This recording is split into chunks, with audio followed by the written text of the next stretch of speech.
बहुत बहुत स्वागत आप सबका। आप देख रहे हैं मिड डे प्राइम और आपके साथ मैं हूं ममता चोपड़ा। और जब हम बात करते हैं खबरों की तो इस वक्त मौसम की मार, खास तौर पर गर्मी की बात करें तो उससे पूरा उत्तर भारत, विभिन्न राज्य इसकी मार झेल रहे हैं। आज मिड डे प्राइम में हम आपको बताएंगे हीट वेव से बचने के क्या हैं तरीके, और साथ ही ये भी बताएंगे कि किस तरीके से अलग अलग राज्यों के शहर इस गर्मी की मार को झेल रहे हैं। लेकिन साथ ही साथ मोबाइल इंडस्ट्री किस तरह कदम आगे बढ़ा रही है, जिसको लेकर प्रधानमंत्री ने ट्वीट भी किया है। इस खबर पर भी डालेंगे खास नजर। और जाहिर है चुनाव प्रचार जोरों पर है तो उसकी खबरें तो होंगी साथ ही में, लेकिन आइए शुरुआत करते हैं हेडलाइंस के साथ।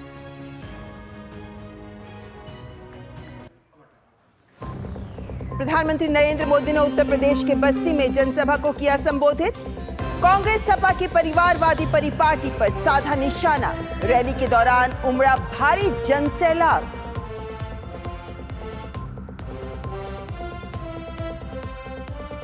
भाजपा के दिग्गजों ने भी अलग अलग राज्यों में संभाली कमान। भाजपा के वरिष्ठ नेता अमित शाह ने पश्चिम बंगाल के कांथी में जनसभा को किया संबोधित। राज्य में बिगड़ी कानून व्यवस्था पर टीएमसी सरकार को निशाने पर लिया।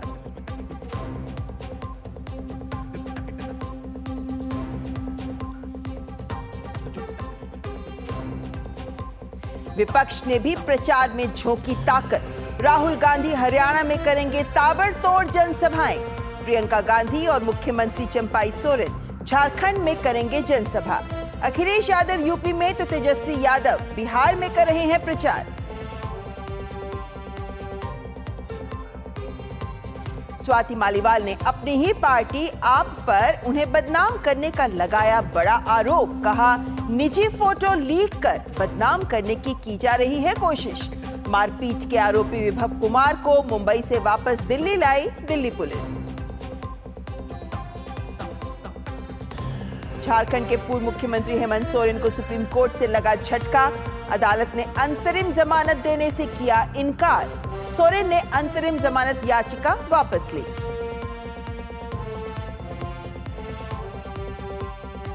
देश के उत्तर पूर्वी हिस्से में भीषण लू का कहर जारी।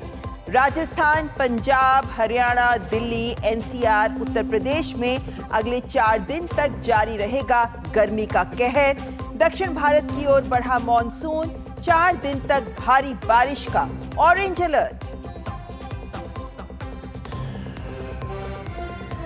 और कोलकाता नाइट राइडर्स पहुंची आईपीएल 2024 के फाइनल में। सनराइजर्स हैदराबाद को 8 विकेट से दी करारी शिकस्त। वहीं एलिमिनेटर राउंड में आज रॉयल चैलेंजर्स बेंगलुरु और राजस्थान रॉयल्स होंगे आमने सामने।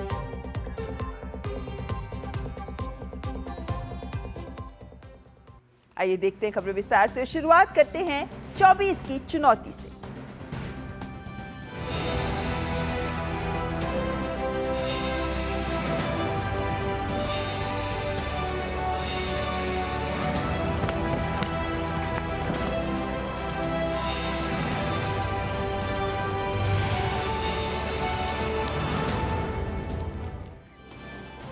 लोकसभा चुनाव के लिए प्रचार चरम पर है। आज केंद्रीय गृह मंत्री अमित शाह ने पश्चिम बंगाल के कांथी में एक जनसभा को संबोधित किया। अमित शाह ने पश्चिम बंगाल की मुख्यमंत्री ममता बनर्जी पर निशाना साधते हुए कहा कि उनके विरोध के बावजूद सीएए पारित कर दिया गया। 5 चरण का चुनाव समाप्त हो चुका है। मैं पूरे देश भर में घूमता घूमता आज कांथी आया हूं। 30 सीटें आते ही आप समझकर रखना, ये तृणमूल कांग्रेस खंड खंड हो जाएगी और ममता दीदी की सरकार विदाई हो जाएगी। ममता दीदी विरोध करती रह गई। हमने सीएए पारित किया और हमारे शरणार्थी भाइयों को नागरिकता देने का रास्ता खोल कर रख दिया। भाइयों बहनों, तो बीजेपी के दिग्गज नेता लगे हैं प्रचार में। उत्तर प्रदेश के मुख्यमंत्री योगी आदित्यनाथ ने यूपी के जौनपुर में चुनावी रैली को संबोधित किया और मुख्यमंत्री ने जौनपुर की जनता से भाजपा प्रत्याशी को जीत दिलाने की अपील की, लेकिन साथ ही पाकिस्तान वाले बयान को लेकर उन्होंने विपक्ष पर जमकर हमला बोला। चुनाव के 5 चरणों के माध्यम से आज भारतीय जनता पार्टी 400 पार के लक्ष्य को प्राप्त करने की ओर तेजी से अग्रसर हो रही है। एक तरफ राम भक्त हैं जो राम के प्रति अपना सर्वस्व न्यौछावर करते हुए भारत को दुनिया की एक बड़ी ताकत बनाना चाहते हैं। दूसरी तरफ रामद्रोही हैं, वे राम का तो विरोध करते ही करते हैं, लेकिन राजनीति के इस हद तक गिर जाते हैं कि अब भारत का ही विरोध कर रहे हैं। क्या कहते हैं ये लोग? कहते हैं कि पाकिस्तान को धमकी मत दीजिए, उसके पास एटम बम है। हमें आश्चर्य होता है, अबे दाने दाने के लिए मोहताज पाकिस्तान की धमकी भारत जैसे बड़े देश को देते हैं जो दुनिया की सबसे बड़ी उभरती हुई अर्थव्यवस्था है। उत्तर प्रदेश के उप मुख्यमंत्री शिव प्रसाद मौर्य ने कांग्रेस पर आजादी के बाद से सत्ता में बने रहने के लिए लगातार झूठ का आरोप लगाया। उन्होंने कांग्रेस को झूठ बोलने की मशीन बताया। ये झूठों का सरदार कौन है? देश से लगातार आज़ादी के बाद से सत्ता में रहने के बाद झूठ तो कांग्रेस बोलती है। कांग्रेस तो झूठ बोलने की ऑटोमेटिक मशीन है। उनके पास कोई मुद्दा नहीं है हमारे प्रधानमंत्री जी के खिलाफ। जब भी कांग्रेस की सरकार रही, बड़े बड़े भ्रष्टाचार के घोटाले के उन पर आरोप लगते रहे, लेकिन मोदी जी के खिलाफ एक भी आरोप नहीं है। उनके पास मुद्दा ही नहीं है। गरीबों की भलाई के लिए जितना मोदी जी ने काम किया 10 साल में, वो 60 साल में भी नहीं कर सके। भ्रष्टाचार के खात्मे के लिए जो कदम उठाए गए, अगर उसका एक एक कदम आगे बढ़ते तो 60 साल में देश भ्रष्टाचार मुक्त होता, विकासशील से विकसित होता। लेकिन विकसित भारत का स्वप्न देखने का भी उनको साहस नहीं हुआ। और माननीय नरेंद्र मोदी जी 2047 तक विकसित भारत की दे दिया है डेडलाइन की, इस तारीख को विकसित भारत बना करके हिंदुस्तान की आने वाली पीढ़ी को सौंपे। और केंद्रीय मंत्री अनुराग ठाकुर ने दिल्ली के मुख्यमंत्री अरविंद केजरीवाल और कांग्रेस पर कटाक्ष करते हुए कहा कि भ्रष्टाचार का नाम लिया जाता है तो सीधे अरविंद केजरीवाल और कांग्रेस का नाम आता है। जब से अरविंद केजरीवाल जी जेल से बाहर आए हैं और अंतरिम राह पर वो भी कंडीशनल बेल लेकर आए हैं, तब से जग हंसाई हो रही है। कैसे कैसे बयान दे रहे हैं।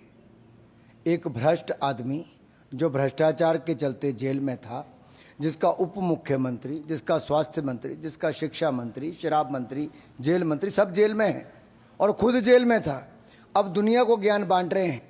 भ्रष्टाचार का नाम लेते हैं तो सीधा अरविंद केजरीवाल का नाम आता है और कांग्रेस पार्टी का नाम आता है। और ये ज्ञान बांटना बंद करें। बिहार भाजपा ने भोजपुरी गायक पवन सिंह को एनडीए के आधिकारिक उम्मीदवार के खिलाफ स्वतंत्र उम्मीदवार के रूप में लोकसभा चुनाव लड़ने के लिए निष्कासित कर दिया है। पवन सिंह ने पहले स्वतंत्र उम्मीदवार के रूप में काराकाट लोकसभा क्षेत्र से चुनाव लड़ने के अपने फैसले की घोषणा की थी।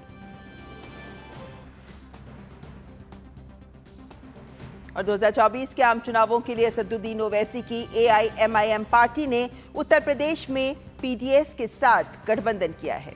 प्रयागराज में प्रचार कर चुके असदुद्दीन ओवैसी ने कहा कि जो भी हमसे मुकाबला कर रहा है कि पीडीएम उम्मीदवार कामयाब हो। हमारी कोशिश यही है कि पीडीएम के जो कैंडिडेट्स लड़ रहे हैं उनको कामयाब किया जाए। उसके लिए हम इलेक्शन की कैंपेन में हिस्सा ले रहे हैं और अब तक जो रिस्पांस मिला है बड़ा पॉजिटिव मिला है, हौसला अफजा है और हमको यकीन है कि इंशाल्लाह वो लोग आवाम के साथ से उनको कामयाबी मिलेगी। जहाँ तो वोट काटने की बात है, तो अब जो लोग 2014 में, 17 में, 19 में, 22 में बीजेपी को रोक नहीं पाए और फिर अगर हमको उंगली उठा रहे हैं तो उनको सोचना चाहिए, उनको खुद समझना चाहिए कि वो इस तरह की बातें क्यों कर रहे हैं। बुखलाहट में आ चुके हैं। और प्रधानमंत्री नरेंद्र मोदी ने उत्तर प्रदेश के बस्ती में जनसभा को संबोधित किया। सार्वजनिक सभा में प्रधानमंत्री नरेंद्र मोदी ने कहा कि देश में 5 चरण के चुनाव हो चुके हैं और इन 5 चरणों के चुनाव ने ही देश में तीसरी बार मोदी सरकार पक्की कर दी है। पीएम ने इस दौरान इंडी गठबंधन पर निशाना साधा। साथियों, देश में 5 चरण के चुनाव हो चुके हैं।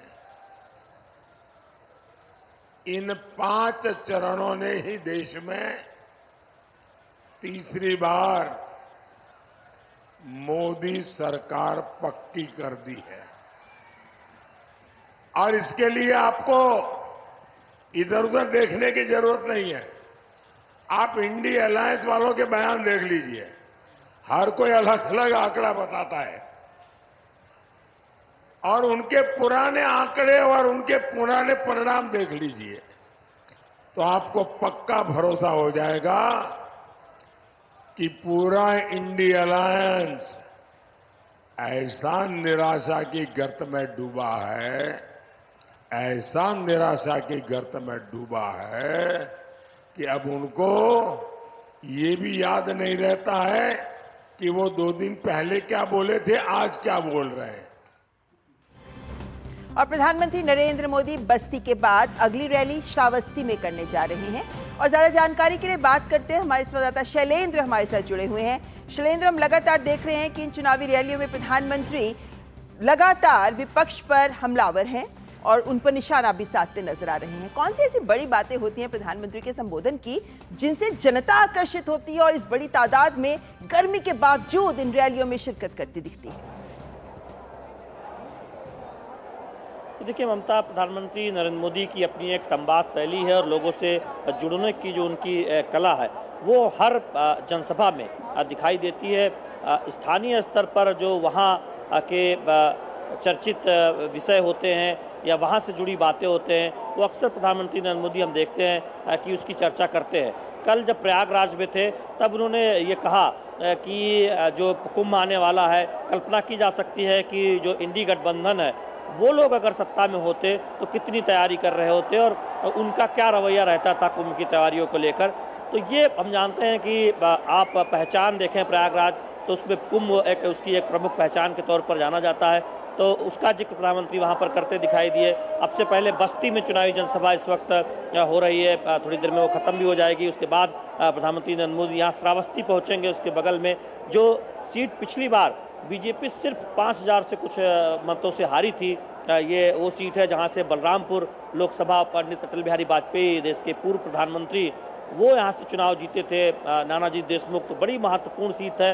साकेत मिश्रा ऐसे चुनाव लड़ रहे हैं, सब जानते हैं कि बहुत चर्चित नाम है।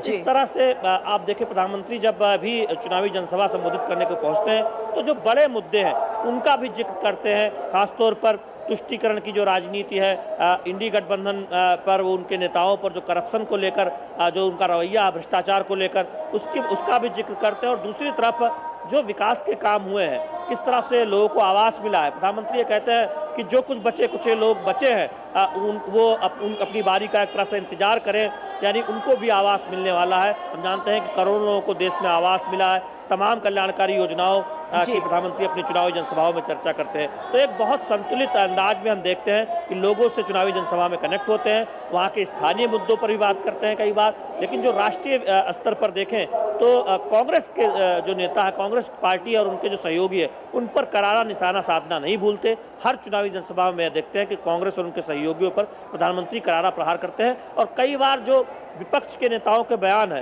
वो कहीं देश में कहीं दिए गए हों, उसका भी जवाब हम इन चुनावी जनसभाओं में सुनते हैं, जिसका सीधा हम देखते हैं कि देश भर में उस पर चर्चा होती है। शैलेंद्र, एक बात बताइए, क्योंकि हम जानते हैं कि इस बार भाजपा की चुनावी रणनीति रही है कि जिन सीटों पर कम मार्जिन में जीत हासिल हुई थी पिछली बार, उन पर ज्यादा ध्यान दिया जाए। ऐसे में प्रधानमंत्री की इस क्षेत्र में इस रैली से जनता के हृदय में कितने बदलाव की उम्मीद दिखती है? जनता क्या कहती है, क्योंकि आखिर में तो सब जनता के दरबार में है। देखिए, निश्चित तौर पर जो सीटें बीजेपी किसी वजह से जीत नहीं पाई थी 2019 में, जैसे इस वक्त जहां पर मैं खड़ा हूं ये बसपा के खाते में गई थी। राम मनोहर वर्मा सिर्फ 5000 से कुछ ज़्यादा मतों से जीते थे बीजेपी उम्मीदवार से। अब इस बार बीजेपी ने बहुत जोर लगाया और ये बॉर्डर का इलाका है, बगल में नेपाल सीमा है।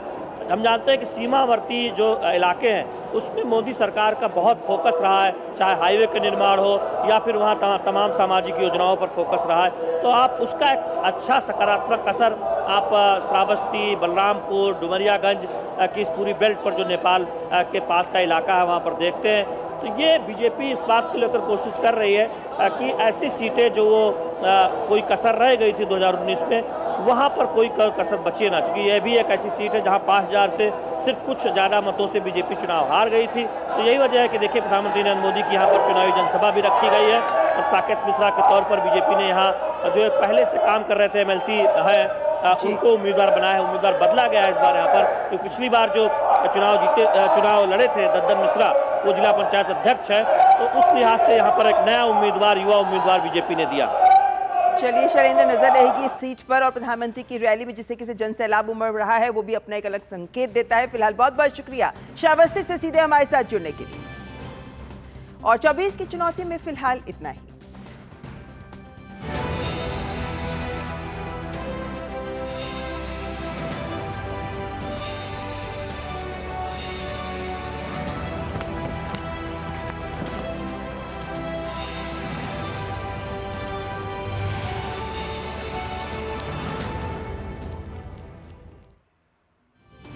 और मिड डे प्राइम में फिलहाल यहाँ वक्त तो चला एक ब्रेक का, बने रहे हमारे साथ। 70 साल से अधिक आयु के सभी वरिष्ठ नागरिकों को 5 लाख रुपए का मुफ्त इलाज। ये है मोदी की गारंटी। ये एक ही शॉट नहीं बनता। बात जब पीढ़ियों के लिए बनने वाले घर की हो तो जिम्मेदारी बड़ी हो जाती है। गैलेंट समझता है ये जिम्मेदारी। अब डबल M रिब्स के साथ गैलेंट एडवांस TMT रीबार, निर्माण का रियल हीरो। ओके।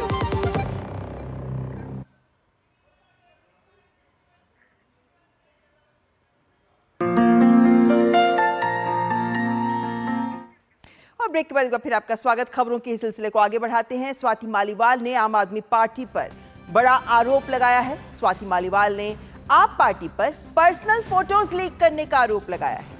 उन्होंने सोशल मीडिया प्लेटफॉर्म X पर पोस्ट करके कहा कि उनके पास आम आदमी पार्टी के एक बड़े नेता का फोन आया था जिसमें उस नेता ने बताया कि उनके खिलाफ गंदी बातें बोलने के लिए पार्टी में सब पर दबाव बनाया जा रहा है।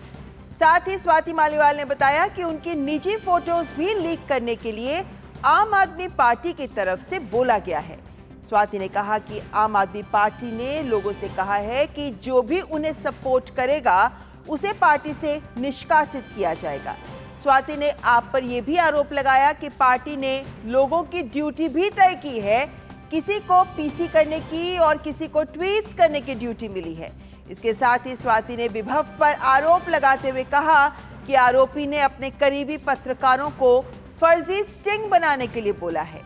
स्वाति ने कहा कि हजारों की फौज खड़ी होने पर भी वे अकेले सामना करेंगे क्योंकि सच उनके साथ है। स्वाति ने कहा कि दुख इस बात का है कि दिल्ली की महिला मंत्री हंसते मुस्कुराते पार्टी के एक पुरानी महिला साथी का चरित्र हरण कर रही हैं। इसके साथ ही स्वाति ने कहा कि उन्होंने अपने स्वाभिमान की लड़ाई शुरू की है। इंसाफ मिलने तक लड़ाई लड़ती रहेगी। इस लड़ाई में वे पूरी तरह अकेली हैं पर हार नहीं मानेंगी। स्वाति मालीवाल ने लगाए हैं गंभीर आरोप आम आदमी पार्टी पर। तो वहीं दिल्ली के मुख्यमंत्री अरविंद केजरीवाल के आवास पर आपकी सांसद स्वाति मालीवाल के साथ जो मारपीट का मामला हुआ उसके संदर्भ में कांग्रेस सांसद शशि थरूर का बयान भी सामने आया है। सांसद और वरिष्ठ कांग्रेस नेता शशि थरूर ने कहा है कि उन्हें भाजपा इस मुद्दे को बार बार उठाकर देश के अन्य बड़े मुद्दों से ध्यान भटकाना चाहती है। स्वाति मालीवाल विषय को बार बार उठा के भाजपा क्या चाहते हैं? वो चाहते हैं कि जो असलियत है हमारे देश में, जो लोग महसूस करते हैं, बेरोजगारी, महंगाई, ऐसे विषय पे चर्चा न हो जाए और इंस्टेड हम सब कहेंगे कि एक औरत को ये हुआ वो हुआ। देखिए, इस देश की भविष्य के चुनाव है। इस चुनाव में हम 140 करोड़ भारतवासियों के भविष्य के बारे में सोच रहे हैं और एक व्यक्ति का नहीं। ये व्यक्ति का जो भी मामला वो तो आगे जाने दीजिए, let the law take its course जैसे हम कहते हैं, लेकिन हम इस पे ज़्यादा फोकस करने का महत्व हम तो नहीं समझते। और इस पूरे मामले पर बात करने के लिए हमारे साथ हमारे संवाददाता अमरिंदर गुप्ता इस वक्त हमारे साथ जुड़े हुए हैं। अमरिंदर, हम देख रहे हैं कि लगातार किस तरीके से जब से स्वाति मालीवाल के साथ एक घटना 13 मई को घटी है उसके बाद से लगातार ये मामला आगे बढ़ रहा है, लेकिन आज जो आरोप लगाए गए हैं स्वाति मालीवाल की तरफ से आम आदमी पार्टी पर वो बेहद गंभीर आरोप हैं। क्या आप इनका भी संज्ञान लेगी दिल्ली पुलिस?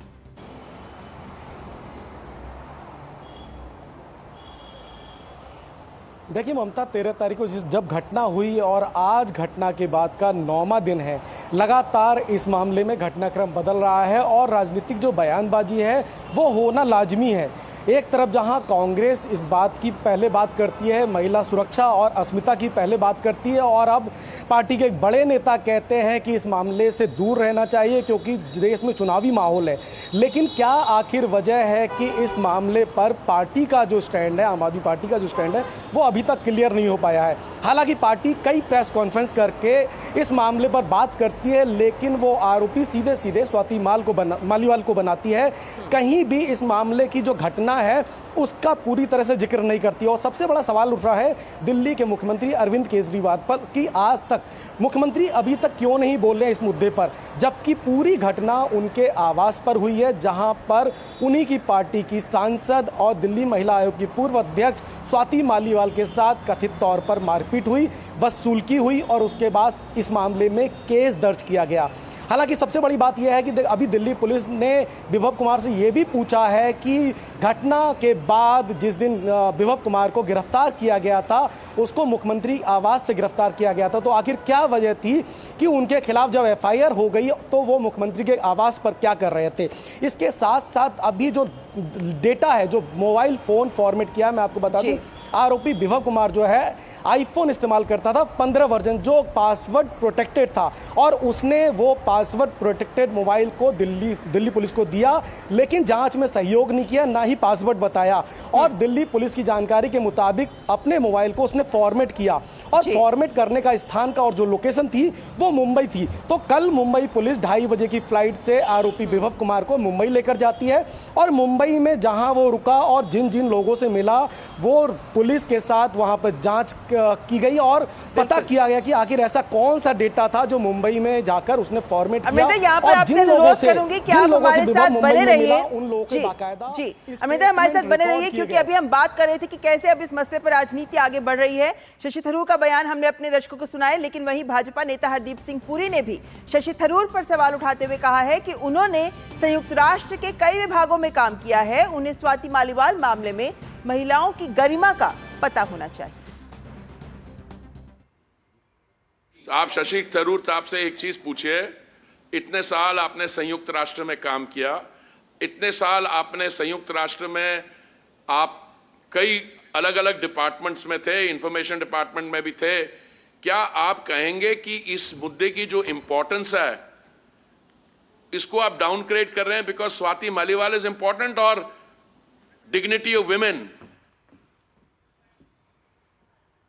तो केंद्रीय मंत्री हरदीप सिंह पुरी जो शशि थरूर पर निशाना साधते नजर आए। हमारे संवाददाता अमरेंद्र इस वक्त हमारे साथ लगातार इस मामले पर बने हुए हैं। अमरेंद्र, एक और पुलिस की जांच जो आगे बढ़ रही है, विभव कुमार को लेकर जो जांच हो रही है उस पर भी सबकी नजर है, दूसरी ओर हम देख रहे हैं कि किस तरीके से इस मसले पर राजनीति भी आगे बढ़ती नजर आ रही है। अमरेंद्र,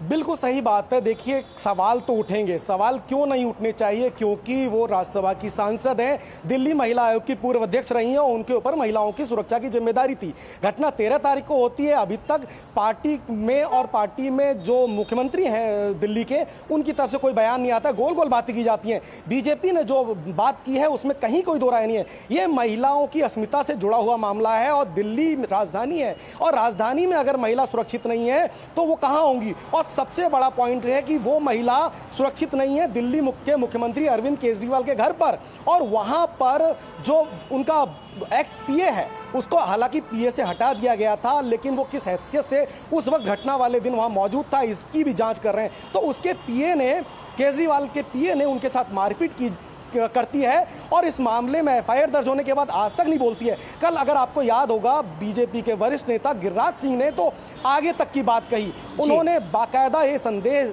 जताते हुए कहा कि इस मामले की सच्चाई हो सकता है बहुत कुछ हो निकलेगी। तो ऐसे करके बहुत सारे लोगों के बयान आ रहे हैं कांग्रेस ने, लेकिन जिस तरह से पहले बयान दिया कि महिलाओं की सुरक्षा को लेके हमें बात करनी चाहिए और ये मामला महिलाओं की अस्मिता से जुड़ा हुआ है, लेकिन शशि थरूर का जो आज का बयान है कहीं ना कहीं हास्यास्पद है, और क्योंकि महिलाओं की सुरक्षा से जुड़ा हुआ मामले पे बात होनी चाहिए और मुख्यमंत्री अरविंद केजरीवाल को कहीं ना कहीं आकर स्पष्टीकरण देना चाहिए, बिल्कुल कह सकते हैं हम अमरिंदर की सवालों के घेरे में है इस वक्त आम आदमी पार्टी और आपके संयोजक अरविंद केजरीवाल, लेकिन बात वही कि जो एक मूलभूत सवाल इस पूरी घटना को लेकर बना हुआ था कि आखिर ये हुआ क्यों, वो अभी तक सामने नहीं आ पाया है। बहुत से सवाल जिनके जवाब तलाशने में लगी है दिल्ली पुलिस भी, नजर रहेगी उस पर भी। फिलहाल बहुत बहुत शुक्रिया अमरिंदर हमारे साथ जुड़ने के लिए। और फिलहाल यहाँ पर वक्त तो चला है एक ब्रेक का, बने रहे हमारे साथ, देखते रहे मिड डे प्राइम। जारी रहेगी भ्रष्टाचार के खिलाफ जीरो टॉलरेंस की नीति, ये है मोदी की गारंटी।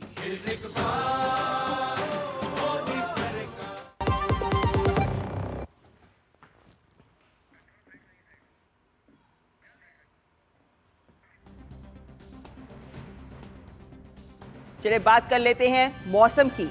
तो राजस्थान, पंजाब, हरियाणा, चंडीगढ़, दिल्ली और उत्तर प्रदेश सहित उत्तर भारत के कई हिस्सों में भीषण गर्मी का प्रकोप जारी है। मध्य प्रदेश, विदर्भ और गुजरात में भी कमोबेश यही स्थिति बनी हुई है। मौसम विभाग ने अगले 4 दिनों के लिए लू का रेड अलर्ट जारी किया है। तो वहीं दिल्ली की बात करें तो आने वाले 2 से 3 दिनों तक भीषण गर्मी जारी रहने की संभावना है।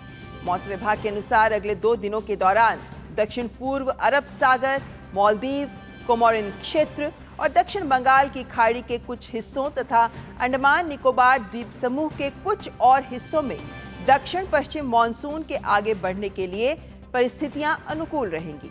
साथ ही अगले 2 से 3 दिनों के दौरान तमिलनाडु, पुदुचेरी, कराईकल, केरल, माहे और कर्नाटक में भारी बारिश होने की संभावना जताई गई है।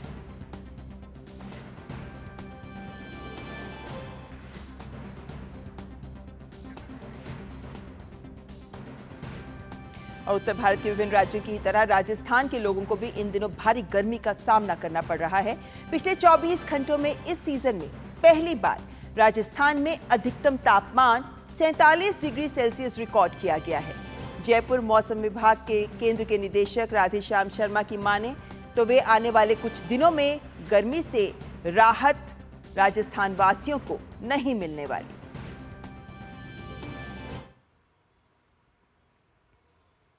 पिछले 24 घंटों में इस सीजन में पहली बार राजस्थान में 47 डिग्री सेल्सियस अधिकतम तापमान क्रॉस किया है। सर्वाधिक अधिकतम तापमान पिलानी में 47.2 डिग्री सेल्सियस रिकॉर्ड किया गया है। इसके अलावा पश्चिमी राजस्थान के सभी स्थानों पर, जयपुर, भरतपुर और कोटा संभाग के भी कई स्थानों पर अधिकतम तापमान 45 डिग्री सेल्सियस से ऊपर है, यानी कि हीट वेव की परिस्थिति अधिकतर भागों में बनी हुई है। हीट वेव के साथ साथ में सीवियर वार्म नाइट की कंडीशन भी फिलहाल राजस्थान में बनी हुई है। अगले 48 से 72 घंटों में राजस्थान के अधिकतर इलाकों में अधिकतम तापमान में और 1 से 2 डिग्री सेल्सियस की बढ़ोतरी होगी, यानी कि जिन इलाकों में फिलहाल तापमान 46 से 47 डिग्री सेल्सियस दर्ज हो रहा है, 23-24 मई तक आप देखेंगे कि उन इलाकों में तापमान 48 डिग्री सेल्सियस तक रिकॉर्ड होने की संभावना है। तो इस तरीके से हम देख सकते हैं कि कैसे भारत के विभिन्न राज्य, उत्तर भारत के राज्य इस वक्त हीट वेव का सामना कर रहे हैं। कुछ बड़े शहर जिनमें या राज्य जिनमें इस तरीके से तापमान दिख रहा है, खास तौर पर 40 के ऊपर, वो कुछ राज्य आपके सामने रखना चाहेंगे। जैसे हरियाणा के सिरसा में आप देखें तो यहाँ पर तापमान लगभग 48 डिग्री को छूता हुआ, 47.8 डिग्री सेल्सियस। ये 21 मई के कल के आंकड़े आपके सामने दिखा रहे हैं। सिरसा हरियाणा में इतना तापमान नजर आ रहा है। लेकिन आगे बढ़े तो हरियाणा के पड़ोस में है राजस्थान। राजस्थान की बात करें तो राजस्थान के भी पिलानी में तापमान बहुत अधिक 47 के ही पार नजर आया है। पिलानी राजस्थान में तापमान 47.2। वहीं भटिंडा पंजाब की बात करें तो यहाँ पे तापमान 46.6। तो हरियाणा, पंजाब, राजस्थान तीनों के शहर हमने आपके सामने रखे। वहीं भटिंडा से आगे आगरा की बात करें तो यहाँ पर भी 46.6। उत्तर प्रदेश के आगरा के ये आपके सामने तापमान रख रहे हैं। उत्तर प्रदेश से आगे बढ़ते हैं, मध्य प्रदेश का रुख कर लेते हैं तो मध्य प्रदेश में भी रतलाम में 45.6 का तापमान। और वहीं गुजरात की बात करें तो गुजरात में सुरेंद्रनगर में तापमान 45 डिग्री के पार पहुंचता हुआ। नीचे महाराष्ट्र की ओर आए तो वहां भी अब अगर हम दिखाएं तो अकोला में तापमान 44 डिग्री तक का। तो आप देख सकते हैं कि ऊपर से पंजाब, हरियाणा, राजस्थान, गुजरात, महाराष्ट्र, इन सभी राज्यों में और मध्य प्रदेश भी, तो पूरा उत्तर भारत एक तरीके से हीट वेव की चपेट में है। और इसीलिए आपके सामने कुछ बातें रखना चाहेंगे हीट वेव को लेकर जो ये बताती है कि कैसे ये एक समस्या बन रहा है। दरअसल जब हीट वेव होती है तो हीट स्ट्रोक का खतरा रहता है, और जब बहुत ज्यादा पसीना निकलता है हीट वेव की वजह से तो डिहाइड्रेशन की समस्या यानी शरीर में पानी की कमी की समस्या आ जाती है। बहुत से ऐसे लक्षण हैं जिनको हमें आपको जरूर ध्यान में रखना चाहिए, जैसे अगर आपको थकान महसूस होती है, लगातार चक्कर आते हैं, मुंह सूख रहा है, तेज बुखार होता है या सिर दर्द होता है, कार्डियक अरेस्ट का खतरा इन सिम्टम्स के साथ आता है। इसीलिए आगे बढ़ते हैं और आपको बताते हैं अगर आपको इन सब लक्षणों के साथ सिर दर्द होता है, मांसपेशियों में ऐंठन होती है, त्वचा लाल और जलन यानी जिसको हम सनबर्न कहते हैं ये भी हो जाती है, तो ऐसे में आपको बहुत ध्यान रखना है। आपको समझना होगा कि ये सारे जो लक्षण है ये हीट वेव के लक्षण है और आपको त्वरित उपाय करना होगा। हीट वेव से बचाव के लिए एनडीएमए ने भी जो गाइडलाइंस दी हैं वो आपके सामने रखते हैं। उन्होंने बोला है कि दोपहर 12 से 3 जब सबसे तेज होती हैं सूरज की किरणें, आप घर से बाहर ना निकलें। पानी, जूस, नारियल पानी आदि ये पेय पीते रहें, पानी पीते रहें लगातार। इसके अलावा आप ढीले और सूती कपड़े, बहुत टाइट कपड़े नहीं पहने, सूती कपड़े लेकिन ढीले कपड़े पहने। शरीर को ढककर, जब धूप में निकलें तो शरीर के सभी हिस्सों को ढककर बाहर निकलें। धूप का चश्मा, हैट, छाते आदि का प्रयोग करें ताकि आप सूरज की सीधे किरणों के संपर्क में ना आएं। और बेहतर हो कि अगर आप बाहर जा रहे हैं तो आप सनस्क्रीन का भी प्रयोग कर सकते हैं। इसके अलावा आपको चाय और कॉफ़ी जो कैफीन प्रोडक्ट्स होते हैं वो कम से कम लें, क्योंकि उनसे भी डिहाइड्रेशन हो सकती है। चाय कॉफ़ी की जगह दूसरे पानी या अधिक पेय पदार्थ पिएं। हल्का संतुलित आहार लीजिए, ज़्यादा तला फला खाने की ज़रूरत नहीं है। मौसमी फल सब्जियों का ही अधिक सेवन करें और इस समय खास तौर पर जो हाई प्रोटीन प्रोडक्ट्स होते हैं वो मत लें। रेड मीट और नमक का भी सेवन आप कम करें। तो खाने में भी कुछ बदलाव करिए ताकि इस हीट वेव से आप अपने आप को बचा कर सकें। लेकिन वहीं घरों को भी ठंडा रखना बहुत ज़रूरी है। कूलर से या एसी से घर को ठंडा रखें। दिन के समय आप कोशिश करें खिड़की दरवाजों पर पर्दे या चिक लगाकर घर को आप ठंडा रख सकते हैं। लेकिन एक अमूमन सी बात जो हम सबको समझनी चाहिए कि आपके बच्चे या पेट्स को लेकर, डॉग को लेकर अगर आप जाते हैं तो गाड़ी में एसी ऑन करके लॉक करके उन्हें मत छोड़ें, ये घातक हो सकता है। साथ ही अगर आपको चक्कर आते हैं, बहुत ज़्यादा बेहोशी हो रही है, अत्यधिक पसीना आता है और बेहोशी की हालत हो रही है तो तुरंत डॉक्टरी मदद जरूर लें, क्योंकि ये हीट वेव के लक्षण हैं। और एनडीएमए ने गाइडलाइंस के माध्यम से सब लोगों से अपील की है कि वो इन सब बातों का ध्यान रखें ताकि आप अपने आप को हीट वेव से बचा सकें। और इस वक्त हमारे संवाददाता लक्ष्य आर्य हमारे साथ जुड़े हुए हैं। लक्ष्य आर्य, मौसम की मार, खासतौर पर गर्मी की मार उत्तर भारत में हम सबके सामने ये है, लेकिन किस तरीके से लोग अपने आप को इस चीज से बचाने का प्रयास कर रहे हैं? मीडिया के माध्यम से जागरूक तो कर रहे हैं, लेकिन जमीन पर जो लोग उपस्थित हैं, जो बाहर निकलते ही हैं, जिनको मेहनत करनी पड़ती है, जिनको कमाना ही है, वो अपना बचाव कैसे कर रहे हैं?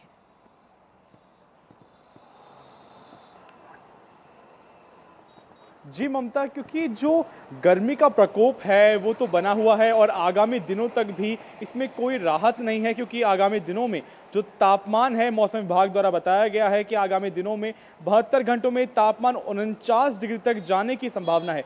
तो इन सब के मद्देनजर जो आम जनजीवन है वो प्रभावित तो हो ही रहा है, परंतु जो आवश्यक कार्य हैं उनके लिए भी लोग बाहर निकल रहे हैं और बाहर निकलने के लिए खुद को पूरे बचाव के जो साधन है, उपयोग हैं, उनको करके बाहर निकल रहे हैं। कहीं लोग मुंह ढककर, स्कार्फ से अपना मुंह ढककर, फुल कपड़े पहन के, पूरी बाजू के कपड़े पहन के बाहर निकल रहे हैं, तो कहीं दूसरी ओर शीतल पेय पदार्थों का सहारा लिया जा रहा है, कहीं छायादार पेड़ों का सहारा लिया जा रहा है।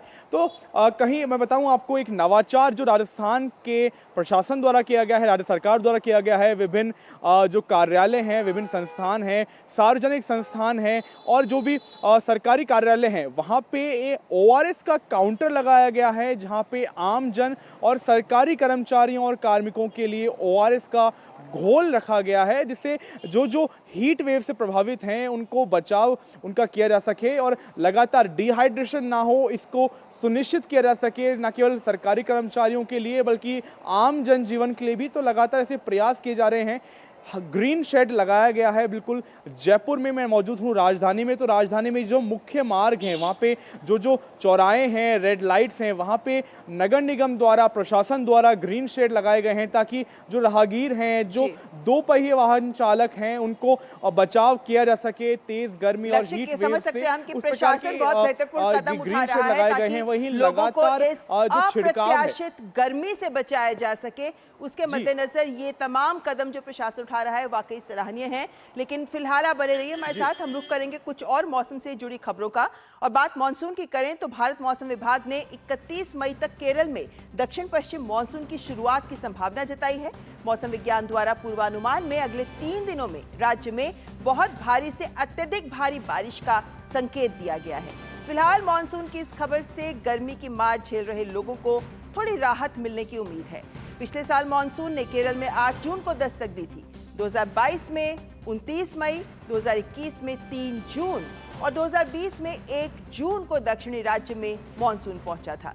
और मानसून को लेकर मौसम विज्ञान विभाग ने भारी बारिश की चेतावनी भी जारी की है। विभाग के अनुसार 25 और 26 मई को पश्चिम बंगाल के पूर्वी मेदिनीपुर जिलों और ओडिशा के बालासोर जिले में कई स्थानों पर हल्की से मध्यम वर्षा और अलग अलग स्थानों पर भारी वर्षा होने की संभावना है।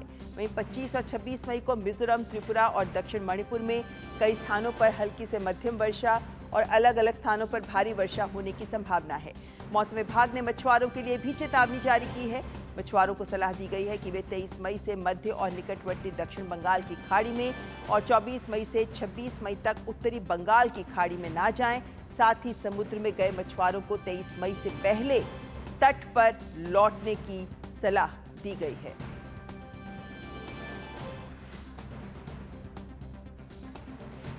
तो ये थी बात जिसमें हम लगातार मौसम की बात कर रहे हैं। तो जहां उत्तर भारत गर्मी की चपेट में है, तो वहीं दक्षिण भारत के विभिन्न राज्य हैं जहां पर भारी बारिश की संभावना, भारी बारिश हो भी रही है और उसको लेकर भी एडवाइजरी जारी की गई है। हमारे साथ लक्ष्य जयपुर से सीधे हमारे साथ बने हुए हैं।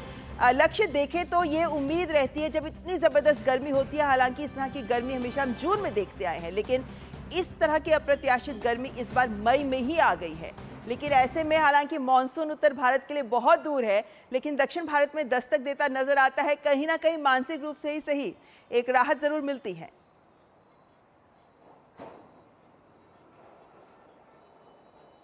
बिल्कुल बिल्कुल राहत पर दुखद ये है कि जो राहत है वो केवल मानसिक ही है, क्योंकि आगामी 1 जून के जो जून का पहला हफ्ता है उससे पहले कोई राहत नहीं है, ऐसा मौसम विज्ञान की आशंका है। क्योंकि पहले जून के पहले हफ्ते तक कोई मानसून का असर नहीं होगा, ना केवल तापमान में बल्कि बढ़ोतरी ही होगी। तब तक तापमान में कोई राहत नहीं है, बल्कि जो 72 घंटे हैं, आगामी 72 घंटों में जो तापमान है वो 49 डिग्री सेल्सियस तक पहुंचने की संभावना है। वहीं मैं बात करूं जो औसतन तापमान है ममता, उसमें भी 2 से 3 डिग्री सेल्सियस की बढ़ोतरी हुई है। वहीं जो रात है, जो आम जनजीवन है, उसको रात में भी राहत नहीं है, क्योंकि जो रात का तापमान है वो भी 4 से 5 डिग्री सेल्सियस के औसतन में बढ़ोतरी देखी गई है। जो रातों को वार्म नाइट्स, जो आगामी दिनों में वार्म नाइट्स भी अनुभव की जाएंगी जनजीवन द्वारा। जयपुर में और आसपास की जो क्षेत्र हैं, शेखावटी में ऑरेंज अलर्ट जारी किया गया है। वहीं मैं पश्चिमी राजस्थान की बात करूं तो बाड़मेर, बीकानेर समेत 9 जिलों में रेड अलर्ट जारी किया गया है मौसम विभाग द्वारा, क्योंकि जो लू का जो प्रकोप है इससे आम जनजीवन ही नहीं हर प्रकार से लोग प्रभावित हैं। और जो आप आंकड़े हमारे सामने रख रहे हैं उसके मद्देनजर ये जरूर कहेंगे दर्शकों को कि हीट वेव से अपना बचाव करना इस वक्त सबसे ज्यादा जरूरी है। बहुत शुक्रिया लक्ष्य हमारे साथ इस खबर पर जुड़ने के लिए। तो मौसम की मार, लेकिन बचाव से ही मिल सकती है आपको राहत। और फिलहाल रुक कर लेते हैं एक अगली खबर का जो अर्थव्यवस्था से जुड़ी हुई है और जिसमें मोबाइल क्षेत्र की बात की गई है, क्योंकि देश में मोबाइल फोन का उत्पादन तेजी से बढ़ रहा है। और मोबाइल फोन विनिर्माताओं के संगठन Indian cellular and electronics association ICEA के मुताबिक देश में मोबाइल फोन उत्पादन पिछले 10 वर्षों में 21 गुना बढ़ा है। वित्त वर्ष 2024 के दौरान करीब 4,10,000 करोड़ रुपए मूल्य के मोबाइल फोन का उत्पादन होने का अनुमान है। तो जहां वित्त वर्ष 2014-15 में भारत से मोबाइल फोन निर्यात सिर्फ 1556 करोड़ रुपए था, तो वही वित्त वर्ष 2024 के अंत तक भारत से मोबाइल फोन निर्यात 1.2 लाख करोड़ रुपए तक पहुंच गया है। चीन को छोड़कर भारत दुनिया का दूसरा सबसे बड़ा मोबाइल फोन उत्पादक बन गया है। 2014 से पहले देश में सिर्फ 2 मोबाइल फोन मैन्युफैक्चरिंग यूनिट्स थी, लेकिन साल 2021 के बाद भारत में मैन्युफैक्चरिंग यूनिट्स की संख्या 200 से अधिक हो गई है। मोबाइल मैन्युफैक्चरिंग में हमारे देश के मुकाबले, दूसरे देशों के मुकाबले भारत में कम लागत लगने की वजह से एप्पल और सैमसंग जैसी बड़ी मोबाइल कंपनियों ने भी भारत की तरफ अपना रुख किया है। तो जाहिर तौर पर इसमें सरकार द्वारा चलाई जा रही PLI स्कीम का भी काफी योगदान है। एप्पल ने पिछले साल भारत में 1 लाख करोड़ रुपए से अधिक मूल्य के आईफोन्स का उत्पादन किया और इसमें से 65,000 करोड़ रुपए के भारत में निर्मित आईफोन्स जनवरी-दिसंबर की अवधि में निर्यात किए गए थे। भारत में निर्मित करीब 65% आईफोन्स अमेरिका, यूरोप और पश्चिम एशिया के देश में निर्यात किए जाते हैं। सैमसंग नोएडा में अपनी दूसरी सबसे बड़ी मोबाइल फोन कंपनी संचालित करता है। भारत में इस्तेमाल होने वाले 97% मोबाइल फोन्स अब देश में ही बनाए जा रहे हैं। सरकार ने इलेक्ट्रॉनिक्स नीति के तहत वित्त वर्ष 2026 तक 126 अरब डॉलर के मोबाइल फोन्स के उत्पादन का लक्ष्य रखा था। इसमें से निर्यात के जरिए 52 से 58 अरब डॉलर जुटाने की भी योजना थी। और इस महत्वपूर्ण खबर पर इस वक्त हमारे साथ ICEA के चेयरमैन पंकज महेंद्र जी जुड़ गए हैं। पंकज जी, स्वागत आपका मिड डे प्राइम में। ये खबर बहुत उत्साहित करती है कि केंद्र सरकार की नीतियों की वजह से आज हम मोबाइल फोन इंडस्ट्री में अग्रणी देशों की श्रेणी में शुमार हैं। विश्व में दूसरे नंबर पर हैं हम मोबाइल फोन प्रोडक्शन की बात करें तो। आपसे मैं ये जानना चाहती हूँ कि ये बड़ी छलांग किस आधार पर हम यहाँ तक पहुँच पाए हैं और यहाँ पर क्या कुछ ऐसे चुनौतियां भी हैं हमारे सामने जिनसे पार पाना अभी जरूरी है। Thank you for having me on the show. देखिए, हम तो इंडस्ट्री हैं और हम सिर्फ फैक्ट्स पे बात करते हैं जी। हम कोई जो जनसंपर्क अभी सम्मेलन हुआ, वहां पे जो मुझे सबसे अच्छी बात पसंद आई वो थी कि it was not just praising the good things. वहां पे था कि आगे क्या, आजकल क्या कमियां हैं और क्या सुधार और कर सकते हैं और आज तक क्या हुआ है उसका एक ब्यौरा ले ले। तो उसमें जो अच्छी खबर है वो हमें स्प्रेड करने में एक मानसिकता है हमारी कि वो कहते हैं ना, रोते हुए जाते हैं हम, मरे की खबर लेके आते हैं। पर जो अच्छी खबर है उसके लिए हमें एंथ्यूज होना भी बहुत जरूरी है। और ये ऐसे क्यों हुआ? ये जो 21 गुना प्रोडक्शन क्यों बढ़ी, इंपोर्ट क्यों 0 तक पहुंच गया, ये 2 फैक्टर्स हैं इसके।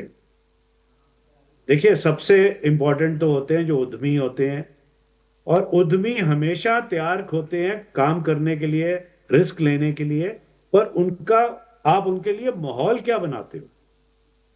ग्लोबल कंपनीज के लिए, डोमेस्टिक कंपनीज के लिए क्या माहौल क्या बनता है जी। और माहौल के बाद आप किस तरह के डिसीजंस लेने को तैयार हैं? आप में बोल्ड डिसीजंस लेने की ताकत है?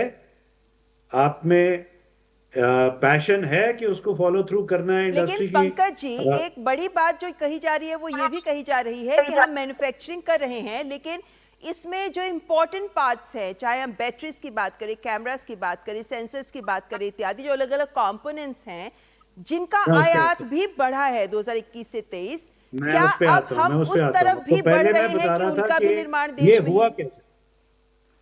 3 बहुत बोल्ड डिसीजंस लिए गए।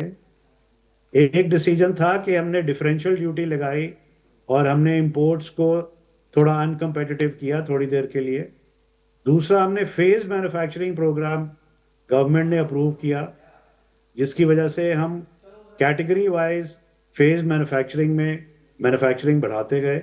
और तीसरा, जब डोमेस्टिक मार्केट हमारी सप्लाई सैचुरेट होगी तो हमने ग्रेट फोकस ऑफ ग्लोबलाइजेशन, हमने PLI लॉन्च की। ठीक है। और पैशन को मैं डिफाइन नहीं कर सकता। पैशन तो एक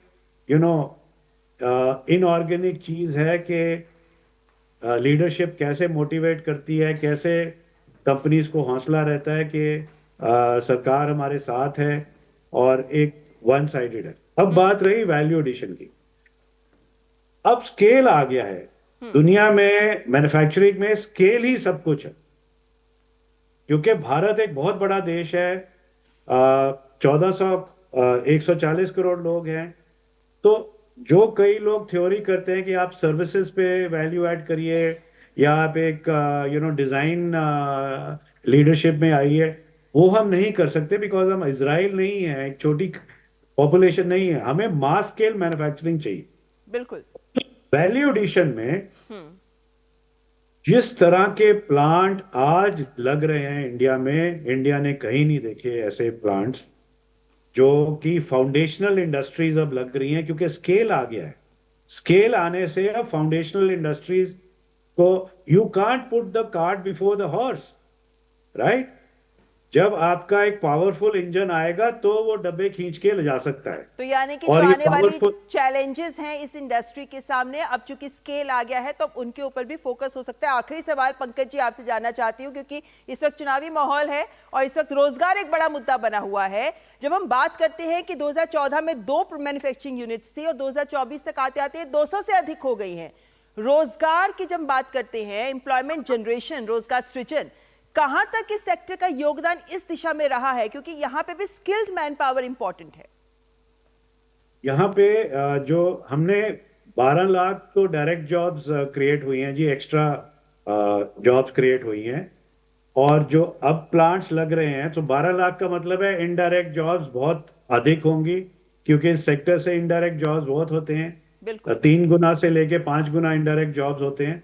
और उसके बाद आपका सबसे इंपॉर्टेंट जो है कि जो स्केल से जो अब प्लांट लग रहे हैं, 80 लाख स्क्वायर फुट के प्लांट लग रहे हैं, सेल्स के, कैमरा मॉड्यूल्स के, डिस्प्ले के, सेमीकंडक्टर्स के और कई तरह के जो पार्ट्स के, मैकेनिक्स के प्लांट है। एक एक प्लांट में 50-50 हजार लोग काम कर रहे हैं।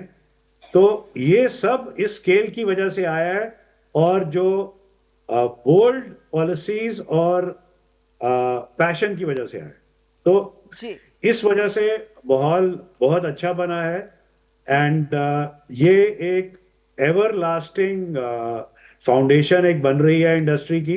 बिल्कुल। और उससे क्या होगा कि अब ये चीज हॉरिजॉन्टली फैल रही है, बिकॉज मोबाइल फोन के सक्सेस से लैपटॉप्स, डेस्कटॉप्स, आपके colour television, hearable wearable, strategic electronics, LED, इन सब में भी एक इग्नाइट हो गया है, एक पैशन इग्नाइट हो गया है।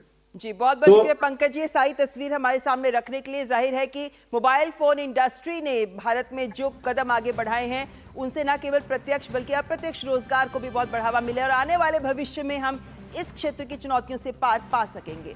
और मिड डे प्राइम में आइए अब रुख कर लेते हैं खेल जगत की खबरों का। हमारे साथ जुड़ रही हैं सुचित्रा।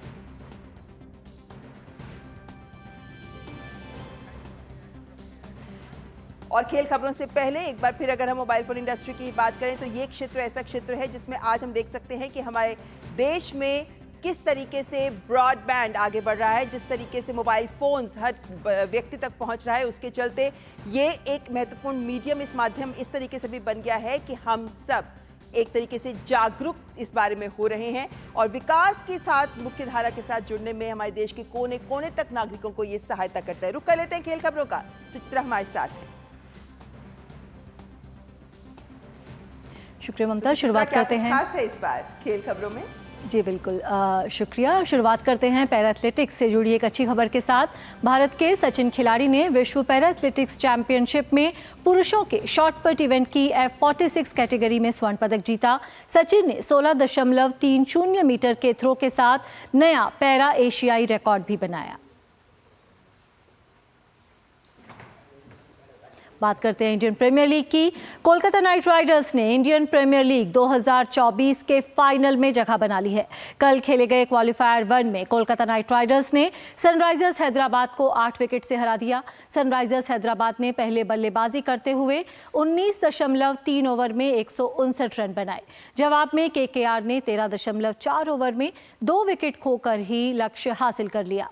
कोलकाता के लिए श्रेयस अय्यर ने 24 गेंद पर 5 चौकों और 4 4 छक्कों की मदद से नाबाद 58 रन बनाए। वहीं वेंकटेश अय्यर ने 28 गेंद पर 5 चौकों और 4 छक्कों की मदद से नाबाद 51 रन की पारी खेली। कोलकाता की टीम चौथी बार आईपीएल फाइनल में पहुंची है। इससे पहले ये टीम 2012, 2014 और 2021 के सीजन के भी खिताबी मुकाबले में पहुंची थी, जिसमें से 2 बार ट्रॉफी अपने नाम करने में सफल रही थी। बात आज होने वाले मुकाबले की। इंडियन प्रीमियर लीग में आज रॉयल चैलेंजर्स बेंगलुरु और राजस्थान रॉयल्स एलिमिनेटर में आमने सामने होंगी। इस मैच में हारने वाली टीम प्रतियोगिता से यहीं बाहर हो जाएगी। वहीं जीतने वाली टीम क्वालिफायर 2 में सनराइजर्स हैदराबाद से भिड़ेगी। राजस्थान रॉयल्स की टीम अंक तालिका में तीसरे स्थान पर रही थी। वहीं आरसीबी ने नेट रन रेट के आधार पर चेन्नई सुपर किंग्स को पछाड़कर प्लेऑफ में प्रवेश किया था। बात करते हैं फुटबॉल की। यूरोपा लीग के फाइनल में आज जर्मन क्लब बायर लेवरकुसेन का सामना इटालियन क्लब एटलांटा से होगा। बायर लेवरकुसेन शानदार फॉर्म में है और यूरोपियन मुकाबलों में उनका अविजित अभियान 51 मैच से जारी है, जो कि एक नया रिकॉर्ड है। एटलांटा के पास इस सीजन में लेवरकुसेन को हराने वाली पहली टीम बनने का और पहली बार यूरोपा लीग जीतने का मौका है। पेप ग्वार्डियोला को premier league manager of the year चुना गया है। ग्वार्डियोला के मार्गदर्शन में मैनचेस्टर सिटी ने लगातार चौथी बार ईपीएल का खिताब जीता था। मैन सिटी लगातार 4 बार ईपीएल जीतने वाली पहली टीम है। ग्वार्डियोला ने 2016 में मैन सिटी से जुड़ने के बाद ये पुरस्कार 4 बार जीता है। 6 लीग खिताब के साथ ग्वार्डियोला इंग्लिश फुटबॉल के इतिहास में दूसरे सबसे सफल मैनेजर हैं। मॉरिसियो पोचेटिनो ने आपसी सहमति से चेल्सी के मैनेजर का पद छोड़ दिया है। वे सिर्फ 1 सीजन ही क्लब के साथ रहे। पोचेटिनो ने 2023-2024 सीजन की शुरुआत से पहले चेल्सी को ज्वाइन किया था। उन्होंने अंतरिम मैनेजर फ्रैंक लैम्पर्ड का स्थान लिया था। ऑस्ट्रेलिया की स्ट्राइकर सैम केर पेरिस ओलंपिक में हिस्सा नहीं ले पाएंगी। सैम केर को जनवरी में चेल्सी के ट्रेनिंग कैंप में चोट लग गई थी।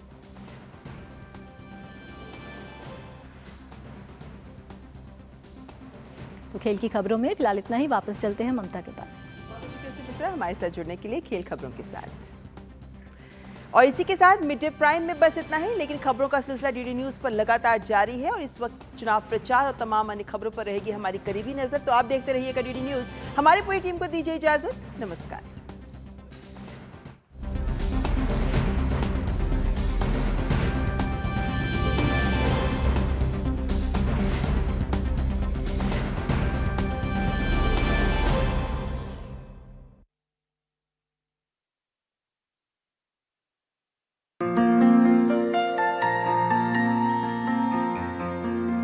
सुनो गौर से दुनिया वालों, बुरी नजर ना हम पे डालो, चाहे जितना जोर लगा लो, सबसे आगे होंगे हिंदुस्तानी। ये गाना मैंने गाया था बहुत साल पहले, लेकिन इसमें थोड़ा सा मैं चेंज करूंगा और कहूंगा कि सबसे आगे हैं हिंदुस्तानी। और अगर हमको आगे ही रहना है, we have to go and vote as a right and as a responsibility.